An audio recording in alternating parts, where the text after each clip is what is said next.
when we just have a really simple way to measure it, it doesn't become an additional stressor to move from where I am to where I want to be. And I think that's the simplest thing.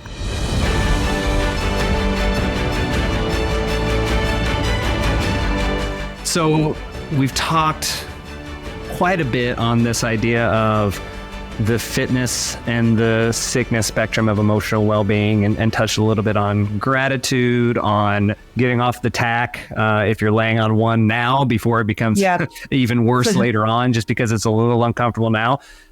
We even hinted at this idea of noticing those symptoms early on. So if there's something uncomfortable, let's address it now rather than wait until it's an infested sore on our side because we laid on the tack too long. So I think that that's pretty powerful. And I'm excited now to talk a little bit more or close to talking about what can we start to do about this? What are the things that we can start to address? But before we do that, you had mentioned kind of earlier in the episode talking about this idea of like measuring where we're at and really stepping back and thinking about what are the things that we need to be addressing. So my question to you, Dr. Contente, is what attributes or qualities or things can we be measuring in our lives that let us know where we currently stand? Yeah, I mean, I'm going to say, keep it simple. Keep it simple. The simplest way to measure is just do a scale of 1 to 10, 1 to 5, and say, how do I feel on a scale of 1 to 5, 1 being not very great, 5 being great, or 1 to 10. And every single day, right, when I get up in the morning and before I go to sleep at night, what's that number? You don't have to make it any more complicated than that, because trust me, I have tried. I have tried. I mean, I've downloaded the apps, the habit trackers, the this, the that, and then that just becomes too complicated and that creates stress, and then that goes away. So what's the simplest way to measure how am I doing today versus how I was doing yesterday? And then the second part of that, though, is when the number ticks up or ticks down, what caused it, right? What caused it? Because so that I can see the correlation. It became really easy for me to stick to a healthy diet when I realized I was feeling emotionally better, not just emotionally, but physically better. I didn't have to think about it anymore. It's like, French fries or salad, that's not even a question, right? Because I know how I'm going to feel. So when we just have a really simple way to measure it, it doesn't become an additional stressor to move from where I am to where I want to be. And I think that's the simplest thing. Obviously, if you're working towards fitness goals, I can get on a scale. I can measure my arms and see did I lose the inch here, build a muscle here, whatever it happens to be. But that's just one piece of the picture, right? How do I feel, again, is going to really inform me, am I on the right track?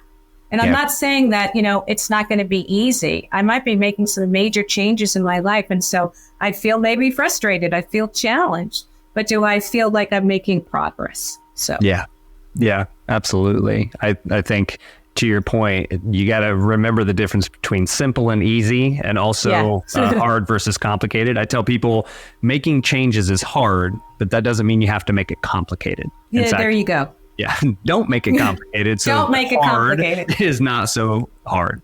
There's a book, an oldie but a goodie from Marshall Goldsmith, I believe, called Triggers, and he suggests this idea of, do you have it on your bookshelf? I saw you looking. I have another one of his books on my bookshelf. Okay. So he suggests this idea of creating just like 5 questions. He's done this his entire life. 5 questions at the end of the day that asks you, did I serve somebody that I love, or did I focus on my physical health today? And just, a scale of 1 to 5 or a yes or no or whatever. When I work with my clients, everybody gets a journal, and a lot of my younger clients hate it because they're like, oh, how archaic. I got to write down. I don't like writing. Can I just type it so I can save it, blah, blah. And I just want to look at them and say, or I say, how often do you go back into those notes that you take in Apple and use them for anything? Like this practice isn't the act of saving it for later. It's the act of, am I taking a moment to reflect? That's where the power comes from. Yeah, and I'm glad you brought that up, because that is a really important practice. And one of my clients that I work with, that's his number one tool is sitting down at the end of the day and reflecting on the day and how did he do against the things that he was working on. You know, what got in the way of that, and if things went well, you know, why was that the case? And I think journaling is also so powerful. There's something about, you know, I don't know if it's old school or not, but there is something about putting pen to paper and writing. It taps into another part of your brain. And I've got those journals. I mean, I have bought them over the years that ask all those questions.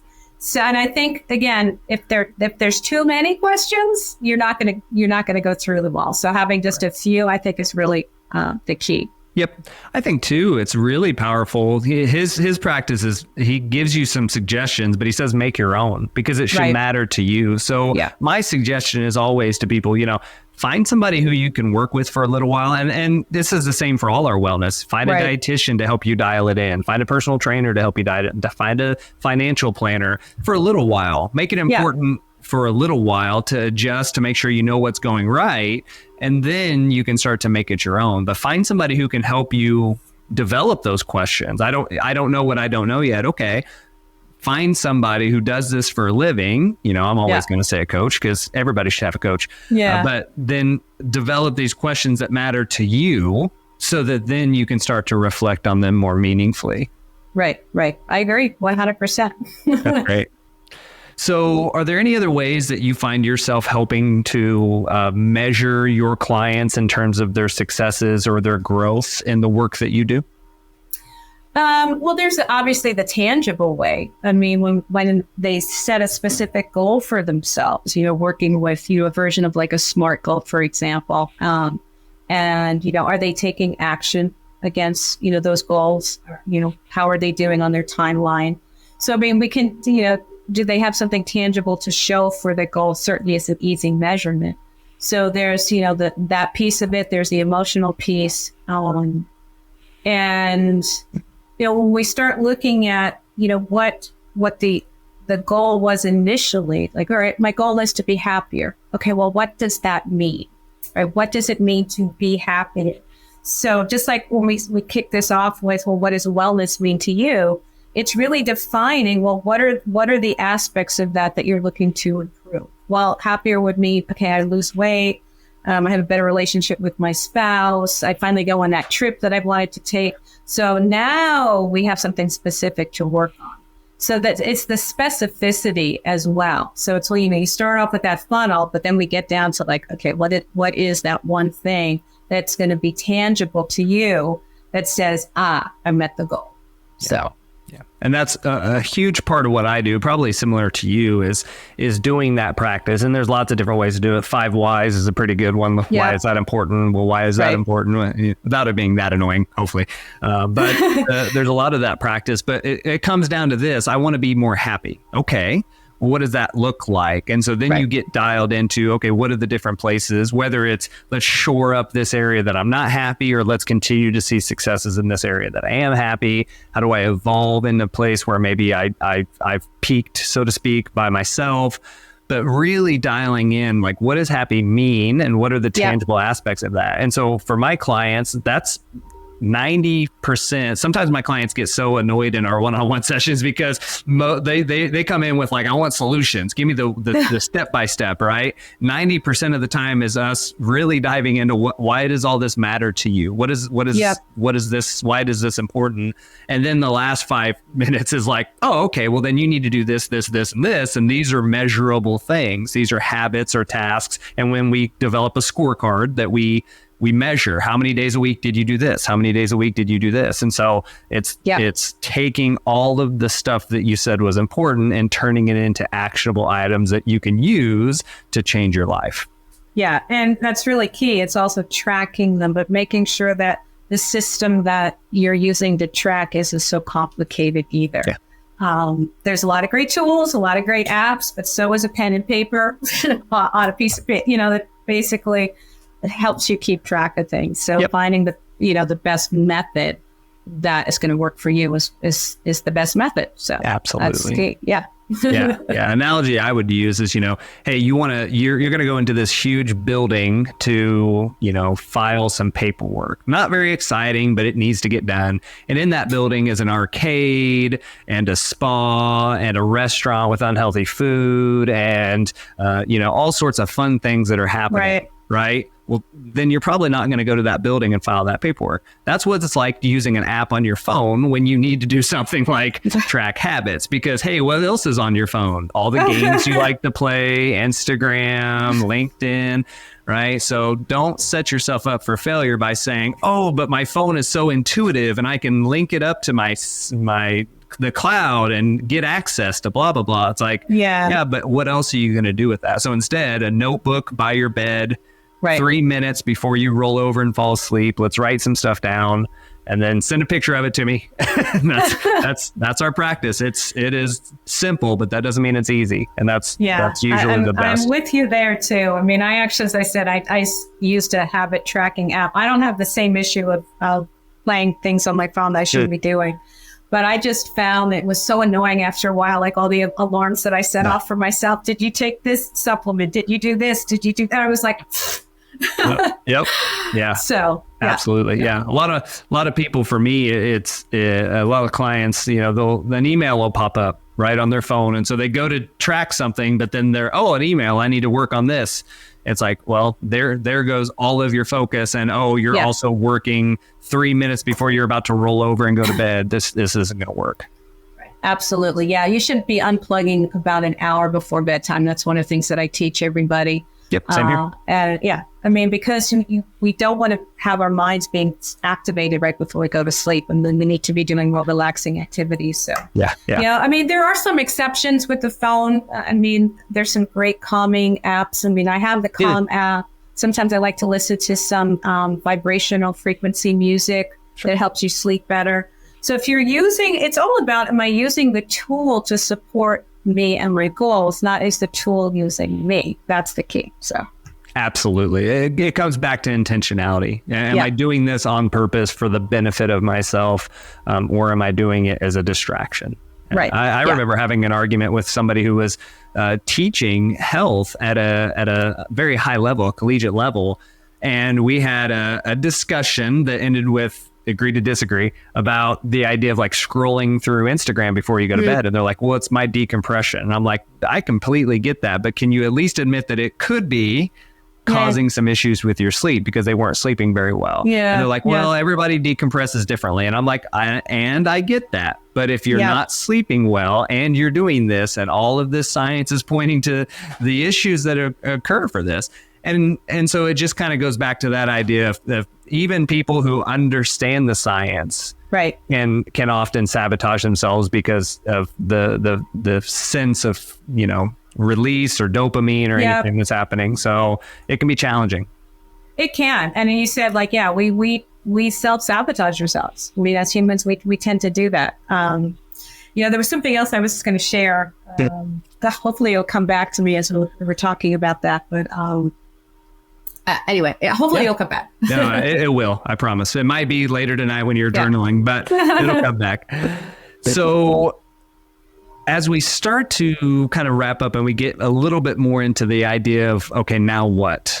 Right. Yep. I'm not a big fan of coming up with problems and not solutions. So I want to think a little bit more in terms of how can we start to approach these things in our own lives? Yep. And so kind of one of the ways that I think about it is for the thinkers and for the doers. So I would love to hear more. You alluded to earlier is starting to do this work to help you recognize when your symptoms are happening and then do better about addressing emotional responses. What are some of the habits that you might suggest to people on a daily basis, a weekly basis, whatever, that would help them to better their own emotional wellness? The number one habit that I have found is that we need to be taking more frequent breaks throughout the day. Simple habit. But again, going back to the green light analogy, we are go, go, go. I'd rather just finish what I'm doing. Right? It's just going to take me a few more minutes. And that few minutes took another hour. And at the end of that hour, I'm completely spent. There's literally nothing left in the tank. Right. And it's a lot harder to push yourself to the gas station on an empty tank, because I've done that. So if I am willing, this is, I think the Pareto principle too, right? 25 minutes on, 5 minutes, or is that the different? There's another principle of Pomodoro method. Yes, that's it. Yep. Yeah, which taught 25 minutes focus work, take a 5-minute break. I tell people at least once an hour, take a short micro break. And on that break, you can just stand up and stretch. You can go get some fresh air. You can go hug a tree if you want. Sometimes I'll go in my backyard barefoot and just stand in the grass, have some water, right? Yep. Call a friend, but do something outside of what your work is on that short break from 30 seconds to 10 minutes.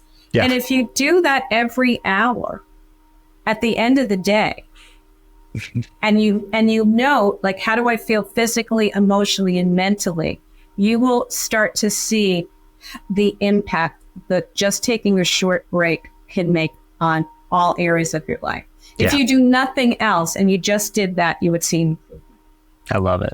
Yeah, that's actually so right over my shoulder, right there. High Performance Habits, Brendon Burchard. He talks about, he does 50 minutes on and then a few minutes off. That doesn't make it super specific, and I've loved that and I've used it ever since. In fact, it's ironic. The clients that I have, usually it doesn't work out. It doesn't end up working with them. We have to part ways. But the ones that I have that are super stressed and busy all the time, right, that will fight this one. They'll be like, I'll be like, well, how'd the breaks go today? Well, I really didn't take it. I had a lot going on, yada, yada. And I'm like, your literal complaint about your life right now is that you're too busy. Yep. All you have to do is stop. Just set a timer and stop. But they get this sensation in their head that the more they do, the more happy they're going to be. And they forget. I liken it a lot to physical performance training, the idea of high intensity interval training. If you're going to work at a very high level, and we usually are, you have to take breaks more regularly. And it's the same exact concept. Yeah, and I mean, I'm not in the space that you're in with athletic training, but I've done my research and I know that athletes need to rest as much as they need to train. I mean. And they recognize how critically important that is. And so as business people or everyday people, moms, ministers, whatever your role is, that your body physically, emotionally, mentally needs to take a break. If you're having a hard time focusing, if you're irritable, if your stomach's growling, again, those are those, yellow lights flashing like, hey, you need to take a break. We need to listen to it. And I can tell you from personal experience that I almost burned out in my business after leaving the corporate world, having burned out, because I was trying to build a business and not remembering the important principles of, right?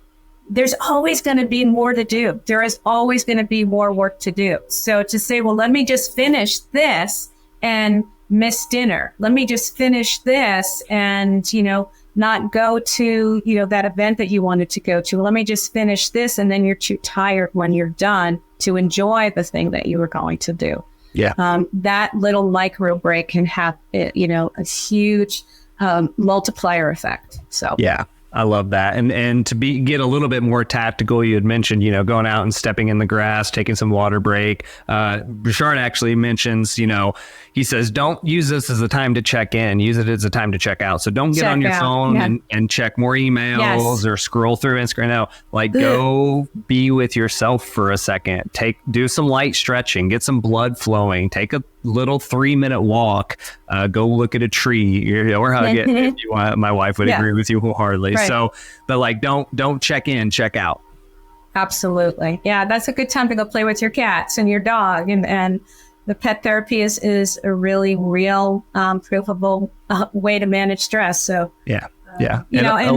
Go ahead. I was just going to say, a lot of people argue, well, what if I'm on a roll? What if I'm deep in it? I'm like, then you'll be in it when you get back. As long as you don't go distract yourself with a lot of other things. Like if you go check email and all that, right, you'll be in it when you get back. It'll be easy to hop back in. Yeah, and it's true. I mean, it's not that we're saying it's so rigid that, oh, if you're really on a roll, right, and you know, complete the sentence, complete the thought. Sure. Right? When the timer goes off, it's like, that's okay. Yeah, exactly. Although I do have to say, I did a training in a company years ago, and their corporate system went off. We were using their computer, and an alarm went off in the middle of the training called a stretch break, because they had set this across across the whole network. And literally mid-sentence of my training, there was like, up, everybody up, gotta stop, we gotta stretch. So it's like, okay, we're doing this. Took it seriously. I like that. Was it really an alarm or more like a chime? Because an alarm seems jarring. It was something that went across the computer, and I don't remember what it was, but we literally, the HR director said, up, time, everybody get up, time to stretch. Because it was something that they did in their organization. I think it went off like every 90 minutes. Okay. And I thought, brilliant. Finally, an organization is practicing what they teach. 100%. And, I love that. That's all about, you want to create a culture of wellness in an organization. That's one way to do it. I love it. Yeah. I do workshops a lot, or workshops, retreats, and I tell them, you're going to get 50 minutes before, like max, before you stand up, usually a lot less than that. And we're in the circle, we're at the tables, we're on our own, we're standing up, we're moving, we're active, just because we're so much better that way. So much better. Yeah. So breaks, I love that. Breaks. I couldn't endorse it more. And again, simple, not always easy, but simple. Right.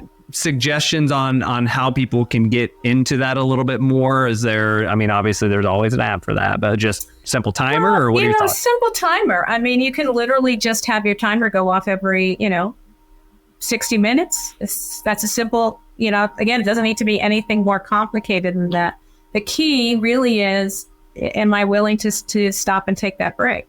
Because otherwise we just push through, and, it's creating that new habit takes longer than doing it. And we all know that. So just getting into that habit, even like that first week, let the timer go off, acknowledge it, stand up, go back to work. If you did that consistently, and then it's like, okay, I'm going to take a 2-minute break, a 5-minute break, a 10-minute break.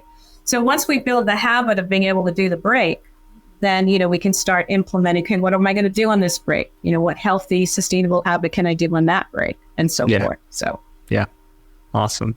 Earlier in our conversation, you kind of gave us a little bit of a teaser, but what books, for the thinkers out there, what book or books would you recommend? Well, I've got so many books like you. They're not behind me, but they're up here, downstairs and over there. Easily But I actually pulled 3 completely different books that I find to be very helpful. So one is called The Soul of Money. And this is transforming your relationship with money and life. And the reason why I love it is because of that life part. This one I read years and years ago, and I just recently reread it. And, one of the key things in this book is about recognizing the 3 myths that we all live by, which is that there's not enough, more is better, and that's just the way it is. And that's one of the things that keeps us stuck. So when you recognize that, right, it's about sustainability and having just enough, right? Giving whatever you're doing, just the right amount of energy, not too much and not, just the right amount in all areas of your life. So that's what I love about this book, The Soul of Money. Yeah. Another simple one is an oldie called Life Makeovers, and it's 52 weeks of changing your life, 1 week at a time. Interesting. But again, one of my favorite older books. And then for the leaders out there, the 15 Commitments of Conscious Leadership. This is the book that I use in my mastermind when I work with people. We go through this book so that you can build, you can focus on, the things that you're working on in your life and your business, but make sure that not only is it, sustainable success, but it's sustainable self-care practices. So. That's great. Dr. Ellen Contente, is there anything else people should know about you, the work you're doing? Where can they go to find you, learn more about the stuff you're putting out if they're interested? And I'm sure they're going to be. I know I am. Oh, well, thank you. There's Heart-Centered Programs is my corporate website. although that is going to be revamped very soon. But there is pretty much everything about what I do on that. There's also information about the Mastermind program, which is just my full name, Contente.com.